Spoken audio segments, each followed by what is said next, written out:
Hello everyone, today I'll be reviewing a game that's created by the creator of Castlevania. Obviously. So Bloodstained Ritual of the Night is a really good game that was released in 2019 after a Kickstarter project was started by Koji Igarachi to make a metroivania game that is similar to Castlevania games because Konami is too busy working on gambling machines. The Kickstarter generated over $5.5 million from more than 64,000 backers. So how is the game? The game looks and feels like a Castlevania game. I wouldn't know how that feels, since the only Castlevania game I played was Lord of Shadows, and I didn't finish that one. And it has as much to do with Castlevania games as much as gummy bears have to do with real bears. But looks wise, it's just how I would imagine Symphony of the Night looking. It actually looks quite nice on the eyes with pretty colors and nice architecture that makes the castle feel like a castle for the most part, because there are some areas that aren't castle themed. The character designs look quite nice with nice outfits and are comboed with good old anime dub voice acting. But for the presentation, the thing that feels the best is the music. Just listen.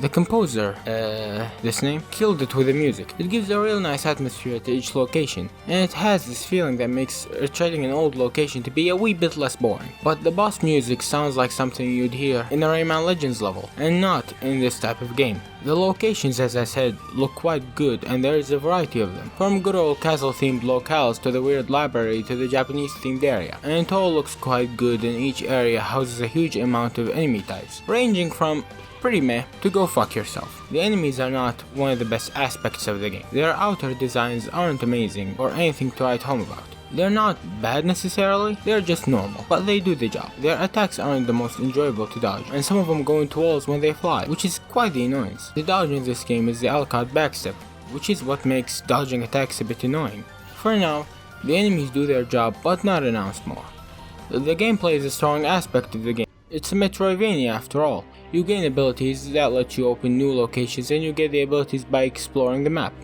The map goes all over the place. The castle is weird. It is supposed to come from hell anyway. You do go through some areas that are impossible to be in a castle, which is a breath of fresh air, so the castle areas don't get too familiar. The actual way to get the abilities that help in exploration mostly come from gaining shards from boss fights, that are mostly challenging to say the least, but the fights are generally quite nice. A bit bullshit at times, but nice nonetheless. So back to shards. Shards are the abilities you gain in the game. They can be given by nearly all the enemies in the game, and it's a bit of a problem. Because nearly all enemies give shards, a lot of these shards have to be filler, because a lot of them are virtually useless, and it's not limited to weak enemies like the bat for example. Even a boss shard like the Infernal Flame shard is close to useless because of the casting time, so by the end you have a few shards that you will use for the whole game and never switch to anything else. Shards are split into 5 categories. You have conjure shards, abilities that can't be aimed, and a lot of times are just demon summons, so it's mostly useless, except for a few. Directional shards, which can be aimed using the right analog stick, consist of projectiles. Manipulative shards, which are mostly transformations that consume mana for the entire duration of usage, mostly useless because it either becomes useless in the end game or the cast time is way too long. Passive shards, which give you effects that don't consume MP, familiar shards that help you as companions, and skill shards which can be activated or deactivated and all give you effects that are always there. I feel like if the game had a normal metroivania style in terms of ability acquisition, it would be a lot better than having a system with over 120 shards in the game where it would be impossible to make all the shards good. Some shards are obviously better than others, like you can't tell me that summoning a bat is better than a firestorm, but the system never got in the way of gameplay. It's not bad at all, because having many shards doesn't hurt anybody, but I can't shake the feeling that it's time wasted on developing something that didn't improve the gameplay. The combat though is a nice vehicle for the main gameplay loop. It does get a bit annoying because of some enemies, but that is not a recurring theme in the game. You use weapons to hit enemies and you dodge attacks and dish out damage. Pretty standard. The weapons are many types with very similar functionalities, and you'll experiment throughout the game to see what weapon type fits you. There are techniques that you can use, and I nearly never use those. Not because they're bad, I wouldn't know, it's because it's asking for fighting game style inputs and they don't work that well in a platformer. The game takes place around the Industrial Revolution. Alchemists saw that the world was losing faith, and so they tried to summon demons. A bit excessive, guys, jeez. So they fuse Miriam with shards and she becomes a shard binder, a person that can use demon powers in the shape of shards. But she goes into a state that prevents the alchemists from sacrificing her to bring demons, and so they use her brother instead and they succeed. But her brother survived the ritual and came back with +1 mad and +1 demon lady. And that is the premise. Pretty nice premise, coupled up with nice characters that don't need to be assholes to be characters. So you're off to save or kill your brother and destroy the castle. The main villain Gebel is very up the nose type villain, similar to Dracula in normal Castlevania games. His voice acting is pretty nice and so is his design. Sometimes I look at him and feel like he'll just pull a Yu-Gi-Oh card out of his ass. So anywho, back to gameplay. So the game has some side content too in the shape of side quests that mainly consist of fetch quests in order to kill a certain amount of certain enemy. And the quest givers are Lindsay, who gives quests wanting you to kill an amount of demons to get items. Some of these items are good, but mostly this is not worth it. She's livid and always tells you to kill those murderers dead! Then you have Abigail, who gives you fetch quests to get items for memorials. A lot of these require crafting, and crafting here is not very fun, and I'll talk about it a bit later. She's nice and obviously distraught by what's happening around her. And you have Susie, or as I like to call her, "'Tis a remorseless eating machine." She asks you to bring her food, but she forgets what food she wants. Thank God the game tells you how the food looks. She does give pretty okay rewards. All these people are located in the hub area called Arventville, which you and the group took as a safe house, and the group consists of Dominique, a weirdly good looking exorcist, and Johannes, who is an alchemist that was a part of the alchemist guild that did the ritual, and he's here to right the wrong that his bosses have caused. Good characters with a good relationship with Miriam. The game has stats, and to increase those stats you will have to either level up or by wearing items and equipment. The way you get equipment is either by finding items in the map or getting them as rewards for completing the quests given to you by the three we talked about, or through crafting. The first is self-explanatory, but the crafting part is a bit annoying. So the game takes a hit at farming, and the way you farm is the norm. And farming is not something that I like in games. It feels like every game nowadays has to have some sort of farming. And it's annoying because it's mundane as heck. You keep killing enemies till they drop items that you use to craft weapons and equipment. The good thing is, it's not mandatory and could be ignored completely if you just want to finish the game normally. Although, it is kind of necessary if you want to 100% the game, because of the secret bosses which I'll talk about later. Now I will talk a bit about the first ending and how to get to a good chunk of the game. So if that is something that you want to see for yourself, skip to here.